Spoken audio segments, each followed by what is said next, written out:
Assalamualaikum warahmatullahi wabarakatuh. Kembali lagi dengan saya Selvi Pratiwi dari Fakultas Ekonomi dan Bisnis Program Studi Akuntansi.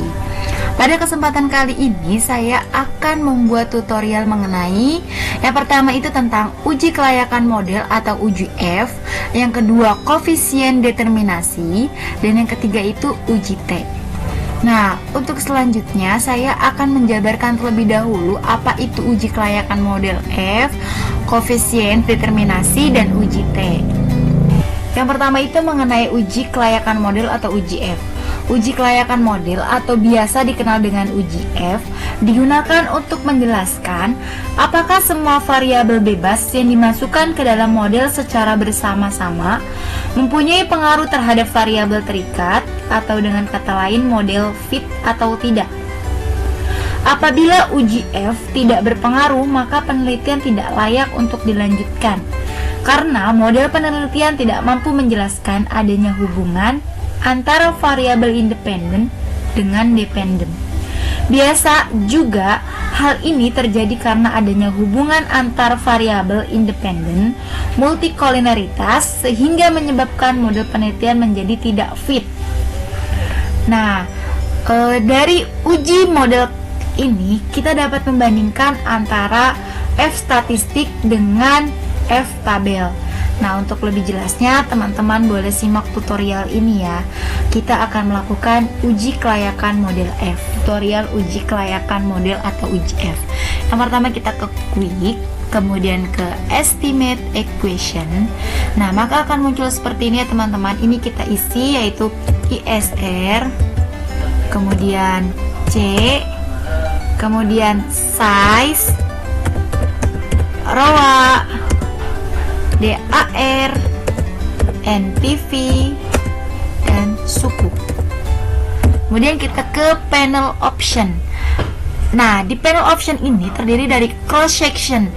Di cross section ini kita pastikan pilihannya non, kemudian periodnya pun non, GLS weights-nya juga no weights, dan conference methodnya ordinary. Selanjutnya kita klik OK. Nah, maka akan muncul seperti ini ya teman-teman.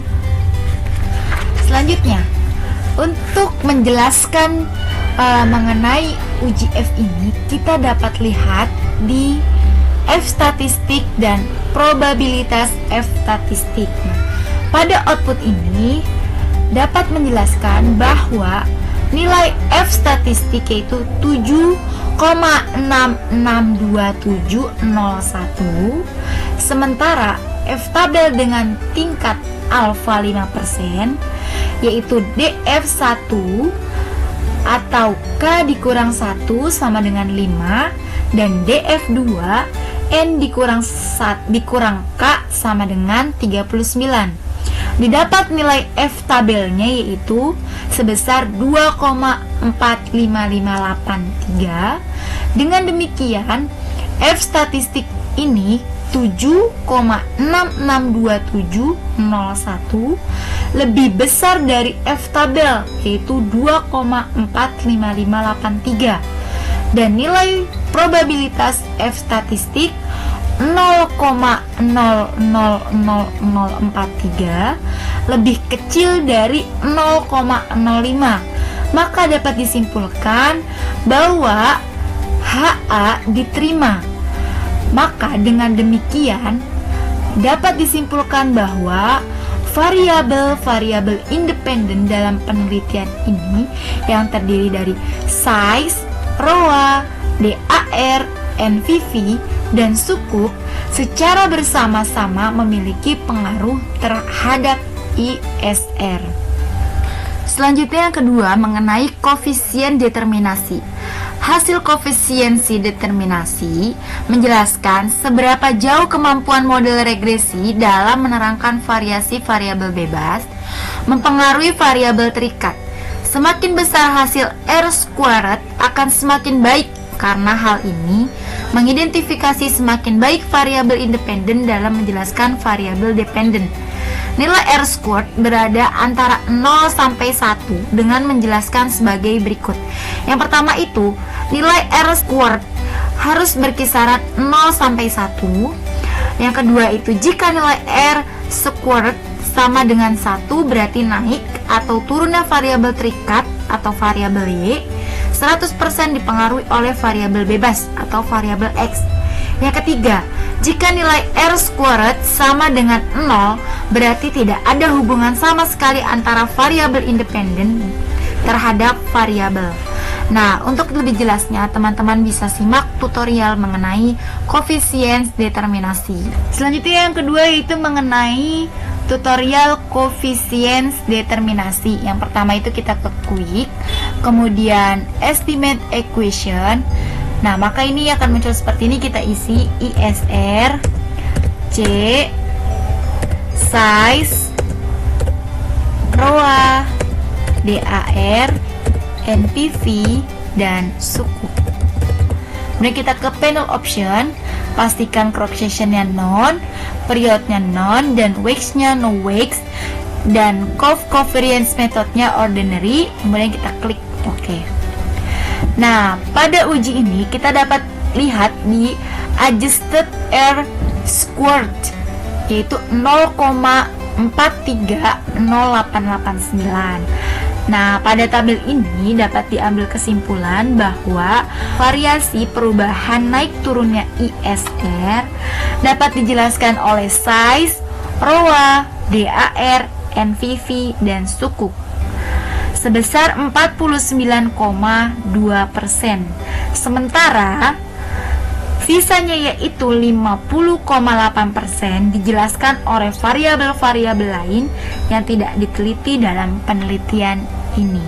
Selanjutnya yang ketiga itu hasil uji T, menjelaskan signifikansi pengaruh variabel bebas secara parsial terhadap variabel terikat. Nah, untuk lebih jelasnya teman-teman boleh simak tutorial mengenai uji T ini ya. 3. Melakukan uji T. Yang pertama itu kita ke quick, kemudian estimate equation. Nah, di specification-nya kita isi ISR C size ROA DAR NPV dan suku. Kemudian kita ke panel option, kita pastikan cross sectionnya non, periodnya non, dan wax no wax-nya no wax. Kemudian covariance methodnya ordinary. Kemudian kita klik OK.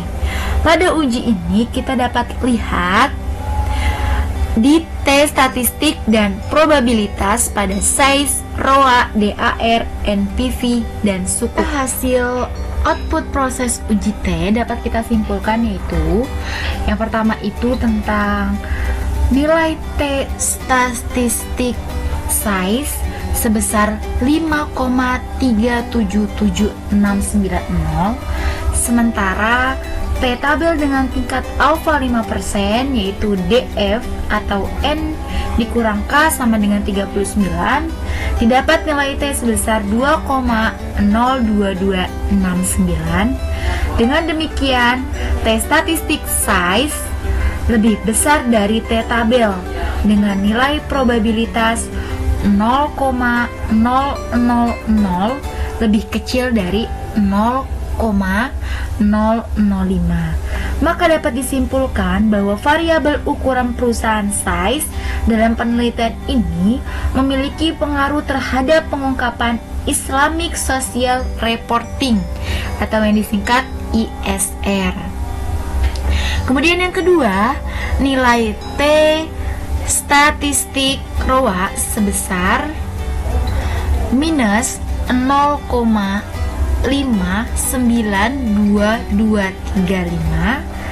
sementara T tabelnya yaitu dengan tingkat alfa 5%, DF atau N dikurang K sama dengan 39, didapat nilai T tabel sebesar 2,02269.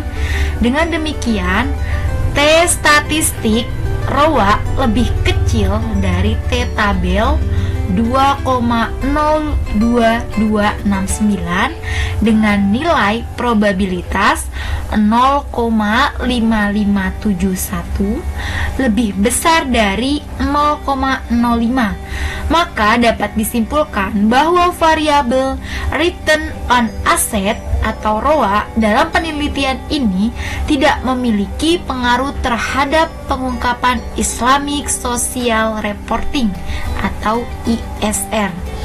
Kemudian yang ketiga, T statistik DAR, yaitu sebesar 1,293827, sementara T tabel dengan tingkat alfa 5%, yaitu DF atau N dikurang K sama dengan 39, dapat dinilai T tabel sebesar 2,02269.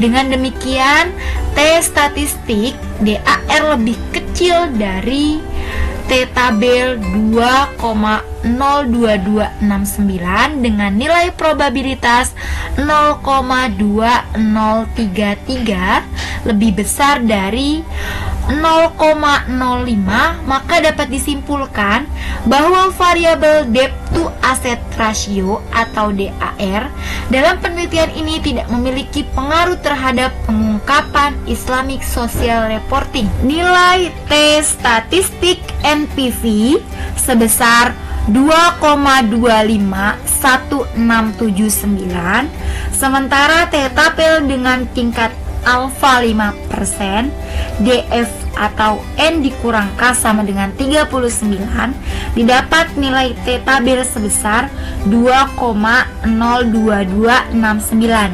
Dengan demikian, T statistik lebih besar dari T tabel dan nilai probabilitasnya 0,0300 lebih kecil dari 0,05, maka dapat disimpulkan bahwa variabel non-performing financing atau NPV dalam penelitian ini memiliki pengaruh terhadap pengungkapan Islamic Social Reporting atau ISR. Kemudian yang terakhir yaitu sukuk. Nilai T statistik sukuk 0,352360, sementara T tabel dengan tingkat alfa 5%, DF atau N dikurang K yaitu 39, didapat nilai T tabel sebesar 2,02269. Dengan demikian, T statistik lebih kecil dari T tabel dan nilai probabilitas 0,7265 lebih besar dari 0,05, maka dapat disimpulkan bahwa variabel penerbitan sukuk dalam penelitian ini tidak memiliki pengaruh terhadap pengungkapan Islamic Social Reporting ISR.